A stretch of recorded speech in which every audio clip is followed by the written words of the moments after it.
Comment éradiquer les serpents des maisons, des jardins, des plantations et même des toilettes? Bonjour et bienvenue dans cette vidéo. La dernière fois, lorsque nous avons publié la recette sur l'éradication des moustiques et des mouches, beaucoup ont validé et nous ont par ailleurs demandé conseil sur l'éradication des serpents. Alors nous avons cherché et nous sommes là pour partager avec vous. Je précise que la vidéo a deux volets. Le premier volet est consacré à l'éradication. Ça veut dire une fois que vous constatez la présence d'un serpent dans l'un des endroits que je viens de citer, comment l'éradiquer, comment le chasser, comment le repousser.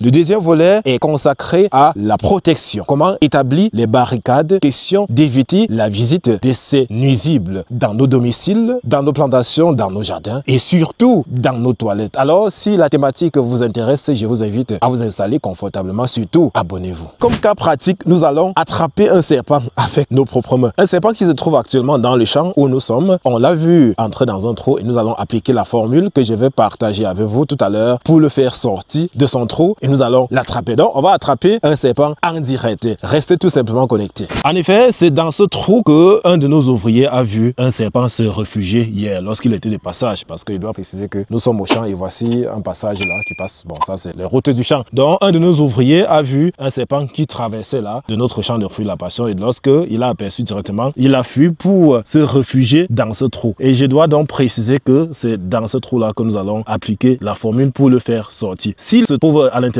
on va le faire sortir tout simplement avec notre produit magique. Je précise que c'est d'ailleurs le premier serpent que nous rencontrons depuis que nous sommes dans cette exploitation de fruits de la passion, parce que beaucoup ont souvent dit que les fruits de la passion attiraient des serpents, ceci et cela. C'est la toute première fois depuis pratiquement 1 an et plus. Et ceci se justifie tout simplement parce qu'il y a à côté là une broussaille. Donc ça peut bien se justifier parce que nous sommes en quelque sorte à la frontière. Voici la broussaille qu'on a à côté. Donc ça peut totalement se justifier qu'un serpent se retrouve dans notre champ. Donc par chance, on l'a aperçu. On va tout simplement faire son palabre. Donc, après avoir fait le palabre, on va maintenant prendre les dispositions parce que les facteurs attirant les serpents dans des lieux sont, entre autres, l'insalubrité. Donc, les serpents aiment des endroits généralement sombres. Quand vous avez les champs ou bien vous avez des jardins qui ont des espaces généralement sombres, attendez-vous à trouver des serpents à l'intérieur qui vont jamais venir se cacher pour soit de la sieste ou tout simplement se cacher pour capturer des insectes qui viennent en quelque sorte pour consommer des nectars de fleurs. Cela dit, quels sont les éléments à disposer pour éradiquer de façon définitive les serpents de nos jardins, de nos maisons, de nos toilettes et même de nos plantations. Donc, le premier élément à disposer, c'est d'abord une pile. Ça peut être une pile foirée ou bien une pile encore en bon état. Il n'y a aucun souci. J'ai pris là une pile moyenne, mais je vous recommande une grosse pile. C'est juste parce que je n'ai pas trouvé ça dans les boutiques proches de chez nous que j'ai pris une pile moyenne. Le deuxième élément, c'est le mocap. Beaucoup connaissent le mocap. Certains l'appellent Arata Chopdai. Donc, vous devez disposer de ces produits-là pour pouvoir éradiquer les serpents de vos maisons et même de vos toilettes. À côté de cela, on aura juste besoin d'un tuyau de la sorte. Vous pouvez disposer d'un tuyau et puis disposer d'une quantité d'eau. Tout simplement. Donc, je vais vous expliquer le rôle de chaque élément au fur et à mesure que nous allons faire le travail pour gagner en temps. Le matériel étant présenté, la première opération consiste tout d'abord à identifier la zone à risque ou bien le lieu de refuge de l'ennemi. Donc ici, nous avons eu la chance que son lieu de refuge est tellement flagrant, c'est juste sur un petit passage là et du coup, on n'a pas eu besoin de trop chercher ou bien de fouiller. Mais si vous êtes à la maison et que vous constatez peut-être la présence ou bien la visite régulière d'un serpent à la maison, il faut passer au peigne fin votre maison. La question de voir s'il n'a pas un lieu de refuge quelque part qui peut être entre autres un trou comme celui-ci ou bien même la fosse septique parce qu'ils ont l'habitude de se cacher dans ces fosses septiques. Donc il faut passer au peigne fin aussi les alentours de votre fosse septique pour vous rassurer qu'il n'y a aucun trou qui mène à l'intérieur, trou par lequel ces derniers peuvent justement passer. Donc lorsque vous avez identifié la zone à risque, vous devez tout simplement préparer la solution. La solution qui est composée de la pile, du mocap et d'une quantité d'eau. Donc la première opération va tout simplement consister à prendre la pile et à la détruire. Comment? Regardez attentivement. Vous allez chercher quelque chose. Ici d'abord je vais prendre la machette pour essayer de couper là. Donc l'opération consiste à enlever la poudre noire que comportent généralement les piles. Donc lorsque vous retirez d'abord cette enveloppe, faites attention parce que l'enveloppe est hyper dangereuse, très dangereuse. Donc je précise que vous devez effectuer cette opération ayant au préalable porté les gants. Je ne les ai pas, mais voilà mes gants. C'est tout simplement parce que je suis en train de faire une démonstration que, donc voilà mes gants là, je ne les porte pas parce que je suis en train de mener l'opération et de temps en temps je dois manipuler la caméra et bien d'autres choses. Sinon, lorsque vous appliquez, faites l'effort de porter les gants. Je précise aussi une chose, que tous ces ustensiles que vous voyez, qui sont entre autres utilisés, ne sont pas des ustensiles de maison, c'est en champ. Donc on laisse ça en champ pour faire soit nos tests ou bien pour faire tout simplement les opérations du genre. Nous n'utilisons ni ce couteau, ni cette cuillère, ni cette assiette pour faire quoi que ce soit destiné à la consommation, parce que le mélange que nous allons faire tout à l'heure est très dangereux, aussi bien pour l'homme que pour ces reptiles. Donc lorsque vous enlevez ceci, vous n'allez pas jeter à tort et à travers, parce qu'un enfant peut prendre et mettre dans la bouche et c'est très toxique. Donc nous allons tout simplement mettre de côté là, et après l'opération, on va tout simplement chercher à mettre ça à l'endroit idéal. Donc une fois l'enveloppe enlevée, vous allez tout simplement couper la pile là. Couper la pile. Non, je précise une chose, que vous avez la possibilité aussi d'utiliser le marteau pour faire cette affaire, parce que généralement c'est un peu dur. Donc voilà la pile coupée. Donc une fois qu'elle a été coupée, vous allez fendre cette coque ainsi. Voilà, voici la matière que nous recherchons. Il s'agit donc de cette poudre noire qui est un produit généralement détesté par les serpents. C'est cette poudre noire que nous recherchons. Donc lorsqu'on a fendu ainsi, on va tout simplement la verser dans notre assiette. Je précise que c'est tellement dangereux. Donc, avant de faire quoi que ce soit après cette opération, je dois d'abord faire un nettoyage systématique de mes mains et des outils utilisés. Voilà. Donc, je garde toujours ceci à côté parce que après, je dois éloigner ça le plus loin possible. Même si nous sommes au champ, parce que de temps en temps, il y a les enfants qui peuvent passer dans des champs et un enfant peut se retrouver avec ceci dans la bouche et c'est très dangereux. Donc, je mets encore de côté avec cette tube, bien sûr. Il ne va pas nous servir. Donc, notre poudre étant extraite, nous allons y ajouter du mocap. On ajoute du mocap. Donc vous pouvez mettre ceci à volonté en fonction de la profondeur du trou que vous avez en face de vous. Je vais juste mettre une petite quantité telle que vous voyez.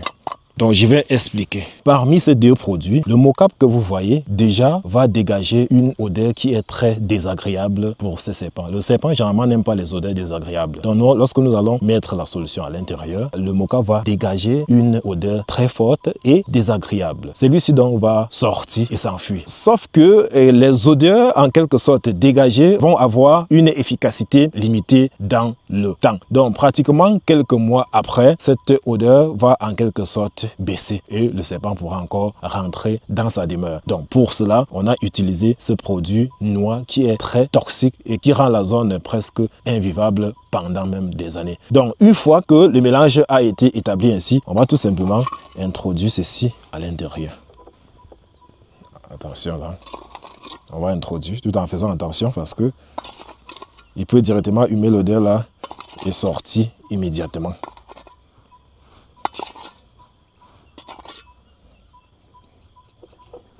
Donc, on gratte tous les abords là et on envoie à l'intérieur.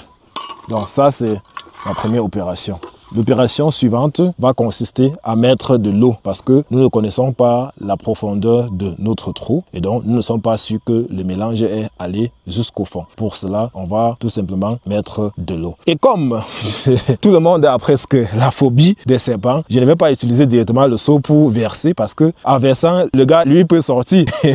En versant, il peut sortir. Donc du coup, je vais utiliser ce tuyau là pour que l'eau puisse entrer dans le trou de façon presque automatique. Bon, ne vous inquiétez pas pour les pierres que j'ai accrochées là, c'est juste pour la stabilisation. S'il n'y a pas de pierres, peut-être le tuyau va soit glisser dans le trou ou bien glisser dans le seau. Donc on a juste mis là pour la suspension ou bien la stabilisation. Donc voici comment nous procédons. Je précise que on va faire sortir le serpent juste pour qu'il s'enfuit. Hein. On va pas l'arrêter, on va rien lui faire. C'est vrai que dans notre jargon africain, lorsqu'on voit un serpent, la première des choses à penser, c'est le gourdin. On cherche d'abord le gourdin pour pouvoir le neutraliser. Bon, eux aussi sont importants pour notre environnement. Du coup, on va juste les éradiquer de notre zone de travail. Donc pour cela, comme j'ai déjà eu à manipuler les produits toxiques, je ne vais pas faire ce qu'on a l'habitude de faire. Ça veut dire utiliser la bouche pour aspirer l'eau et verser dans le trou. On va juste utiliser cette technique. Observez là. On charge l'eau dans le tuyau. On sort là. On bouche un côté du tuyau là. Et puis on envoie le premier côté dans le trou. et le deuxième côté dans le seau. Donc voilà l'eau qui est justement en train de couler. Donc l'eau est en train de descendre là. Et s'il est à l'intérieur, l'eau va en quelque sorte faire descendre le produit et directement le bon monsieur va sortir. Donc observez, l'eau est en train de descendre là et ça descend quasiment avec le produit que nous venons de mettre. Donc observons attentivement et attendons. Donc je vais positionner la caméra là et m'éloigner un peu les gars. Parce que là, il peut sortir avec la rage et me prendre pour proie. Donc observons attentivement. Bon, pour ceux qui sont intéressés par le fruit de la passion, les semences sont disponibles chez nous à un très bon prix. Les semences de qualité sont disponibles. Si vous êtes intéressé par la culture des avocatiers, les semences aussi sont disponibles à des très bons prix. Les semences de qualité. Nous avons des semences de toute variété d'avocats. Les semences aussi des deux variétés de fruits de la passion jaune et fruits de la passion violet qui sont disponibles à de très bons prix. Peu importe votre localité, si vous êtes au Cameroun, vous passez la commande et puis on vous expédie. Donc l'eau dans le seau est en train de diminuer. Nous allons continuer là. Sinon, je peux même utiliser l'arrosoir. Je verse immédiatement l'eau là, en quantité. Voilà, je n'avais même pas pensé à cette astuce. Je sais penser à l'astuce du tuyau. Voilà. Les gars, avec ça, s'il est dedans, même si il manque de le faire, il ne va pas résister. Ok, mais je reste de côté. Je reste de côté et on observe la scène. Je précise que vous devez au maximum éviter les trous dans des maisons. Le trou que vous voyez, en quelque sorte, est un trou mis par les termites parce que généralement, les serpents ne creusent pas les trous. Ils se réfugient dans des trous déjà pris, soit creusés par des rats, des souris et même des termites. Donc évitez au maximum les trous là où vous vivez. Donc si vous trouvez moins de trous là, il faut le boucher. Donc en attendant là, observons un peu. Ça continue. J'essaie un peu de zoomer là pour que vous puissiez voir comment l'eau est en train de couler. Comme ça, si à jamais il sort. Déjà, en faisant ceci, vous avez le choix. Si vous êtes sûr à 100% qu'il est à l'intérieur, vous pouvez mettre tout autour là un piège. Si vous comptez l'attraper, bien sûr, vous pouvez mettre autour là un piège. Donc comme ça, lorsqu'il va se sentir étouffé, il va sortir et puis le piège va le prendre. Mais si vous voulez tout simplement le chasser du champ, vous laissez là, vous mettez le produit, il sort et puis il libère votre champ ou bien votre jardin. Donc ça, c'est la technique. En espérant qu'il soit encore à l'intérieur, on va attendre. S'il sort, c'est bon. S'il ne sort pas, on va considérer qu'après notre départ, il est resté encore sorti. Mais c'est déjà ça l'astuce. Je précise que en plus, ou du moins au-delà des deux produits que nous venons de mettre, vous pouvez aussi utiliser un insecticide. Surtout un insecticide à forte odeur. Vous connaissez, je ne vais pas citer le nom d'un insecticide ici, mais si vous êtes intéressé, je pourrais vous donner ça en commentaire. Vous pouvez utiliser un insecticide à forte odeur. Voilà, parce que je vous ai dit que ces derniers détestent, je dis bien détestent les odeurs. Donc c'est une autre astuce que je vous donne. On va encore ajouter l'eau. Les gars, il fait beaucoup attention. Vous voyez comment le trou là est profond. L'eau descend n'importe comment. Donc, comme je vous l'ai dit, ceci est la technique pour les éradiquer une fois qu'ils sont présents. Maintenant, pour empêcher qu'ils ne vous visitent, il faut tout simplement utiliser les moyens répulsifs. Donc, comme premier moyen répulsif, je vous conseillerais d'utiliser généralement les plantes comme la lavande. Je vous conseillerais d'utiliser les plantes aussi qui dégagent des odeurs souvent en quelque sorte désagréables. Comme en quelque sorte le romarin. Voilà, vous connaissez tous l'odeur du romarin. Il y a aussi le thym. Voilà, vous pouvez aussi planter le thym dans votre jardin. Donc, mettez ces différentes plantes dans votre jardin, à savoir le romarin et le thym, pour éloigner les serpents. Vous pouvez aussi mettre aux alentours de la maison. Et le meilleur conseil que je peux vous donner comme moyen répulsif de ces serpents dans la maison, c'est de mettre sur pied des plantes ou bien des fleurs épineuses. Les serpents, en quelque sorte, n'aiment pas des épines. Donc, si vous mettez des plantes ou bien des fleurs épineuses tout au long de la maison, au fur et à mesure qu'ils vont venir là, ils vont se rendre compte que la maison est minée et puis ils vont partir pour de vrai. Donc, ça, c'est le meilleur conseil que je peux vous donner par rapport à cela. Donc, toujours prendre des précautions, les gars, toujours prendre des précautions. Maintenant, si vous constatez la présence d'un serpent dans la maison, parfois on va se rendre compte qu'il y a des serpents dans les maisons et bien d'autres, il faudra appeler un professionnel, bien sûr, parce qu'il y a des personnes qui sont formées pour traquer les serpents. Donc, voilà encore un autre seau d'eau qui vient de finir. Nous n'avons pas encore vu la tête de serpent. Cela témoigne à suffisance que après notre départ, il est resté encore libéré les lieux parce que je dois préciser que c'est hier que qu'on l'a vu entrer dans ce trou justement. Mais malheureusement, hier, on n'avait pas de moyens. Raison pour laquelle on a voulu faire ce boulot aujourd'hui. Donc voilà encore un autre seau d'eau qui vient de finir. Là, ça fait déjà presque 40 litres d'eau que nous avons eu à verser ici à l'intérieur. Mais jusqu'à présent, rien. Donc, il ne pouvait pas être là et ne pas déjà être sorti. C'est une astuce qui marche très bien et je vous conseille, les gars, d'appliquer ça. Ça va très bien marcher. Donc, le meilleur conseil pour éloigner les serpents de la maison, comme je vous le dis, c'est d'abord de garder tous les alentours de la maison propres. Utilisez les plantes épineuses. Utilisez les plantes à parfum fort. Voilà, surtout à parfum fort et désagréable.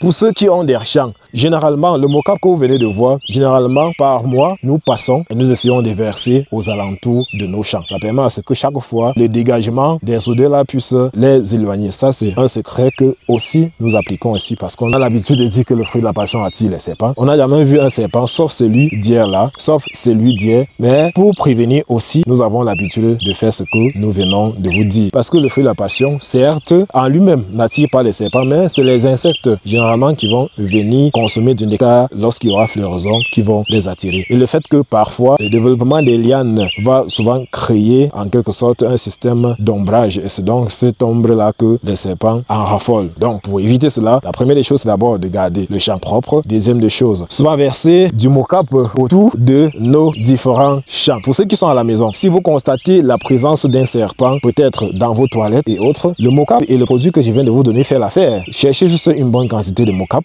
versez même dans le bidet avec ce produit que je vous ai envoyé là et mettez de l'eau, ça va partir. S'il est dans la fosse, coûte que vaille, il va sortir. Appliquez cela. Ceux qui n'ont pas le mocap, utilisez l'insecticide à forte odeur. Vous mettez juste des millilitres dans le pot de toilette et puis vous chassez, ça part avec. Vous-même, vous allez voir, le serpent va sortir. Et cet insecticide aussi peut être appliqué dans votre jardin. Ça, c'est si vous n'avez pas d'enfants à la maison. Mais si vous avez des enfants à la maison, tâchez de ne pas utiliser les insecticides. Tâchez tout simplement de garder votre jardin propre et puis de chercher à identifier s'il y a peut-être un isoloir ou bien un cachot pour ce serpent-là et appliquer la formule que nous venons de partager avec vous. C'est tout pour ce que j'avais à partager avec vous en ce qui concerne l'éradication des serpents. Les éradiquer, c'est mieux, mais prévenir ou bien les empêcher de nous visiter est encore mieux.